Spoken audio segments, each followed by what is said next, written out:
Could the San Francisco 49ers be on the verge of a game-changing move this offseason? As Brock Purdy's contract situation looms, whispers are growing about a potential addition that could reshape the quarterback room. What if the Niners brought in a seasoned veteran who has a history with their head coach? Stay tuned, because this could be a pivotal moment for our beloved team. Don't forget to hit that subscribe button and like this video to stay in the loop with all things 49ers. As the San Francisco 49ers gear up for the 2025 NFL season, we're standing at a crucial crossroads regarding the future of our quarterback position. With Brock Purdy's rookie contract coming to an end, the team faces the hefty task of deciding whether to extend his deal, which is projected to be around $60 million.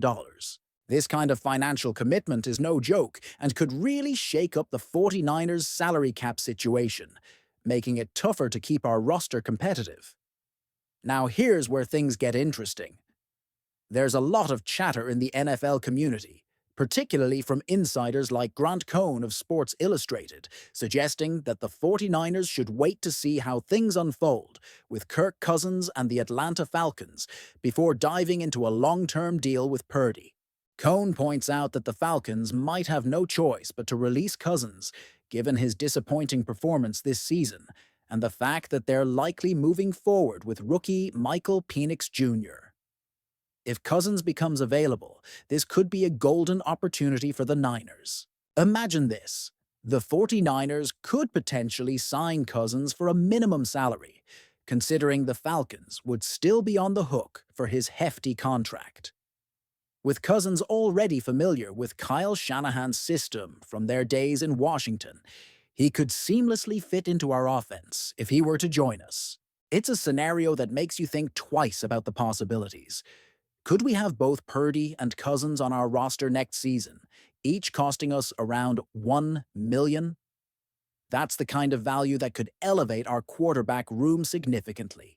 Now, let's talk about the impact of adding a seasoned veteran like Cousins.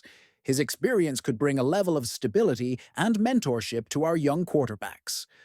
While it's true that Cousins has had a rough season, throwing 18 touchdowns against 16 interceptions, there's no denying that he has the potential to bounce back. His struggles this year have likely stemmed from his recovery from a torn Achilles tendon, which can't be easy, especially when you're trying to regain your form. But with the right support system in place, he could very well find his footing again. In a franchise that prides itself on a mix of youthful flair and seasoned grit, having Cousins in the locker room could push Purdy to elevate his game. After all, competition breeds excellence, right? And let's not forget the chemistry that already exists between Cousins and Shanahan. Their history could play a significant role in making this transition smoother, allowing Cousins to hit the ground running if he were to don the red and gold. But here's the million-dollar question. Is this the right move for the 49ers? I'm honestly torn. On one hand, keeping Purdy and possibly adding Cousins could give us one of the most affordable and potentially effective quarterback rooms in the league. On the other hand, committing big money to Purdy could limit our options down the line. And as fans, we all want to see our team hoisting that Lombardi trophy again. But how do we balance that dream with the realities of the salary cap and roster management? So, what do you think? Is Cousins the answer we've been waiting for, or should we stick with Purdy and invest in his future? I want to hear your thoughts on this. What are your expectations for our quarterback situation moving forward? Drop your opinions in the comments below. The San Francisco 49ers are having a tough time in 2024, and as a die-hard fan, let me tell you, it's been a rough ride. After coming so close to the Super Bowl last season, it's heartbreaking to see the team likely missing the playoffs this year. And as we look back, it's hard not to focus on some free agent signings that have just not worked out. I mean, you have to wonder if the front office is sitting there wishing they could hit the reset button on a couple of these moves. Take Devondre Campbell, for example. The 49ers brought him in as a stopgap with Dre Greenlaw sidelined after that awful Achilles injury. It was a desperate move, and honestly, it felt like a gamble from the start. Watching Campbell play has been frustrating to say the least. His missed tackles and lack of pursuit were glaring, and while he did show some improvement, it was clear he wasn't the solution we hoped for. Then, to top it off, he just up and quit on the team when things got tough against the Rams. That's not the kind of attitude we need in our locker room. It's safe to say that the Niners are regretting that signing, and I can't blame them. Then there's Isaac Yiadom. He's had a mixed bag of performances this season. He's not been a total disaster, but let's be real.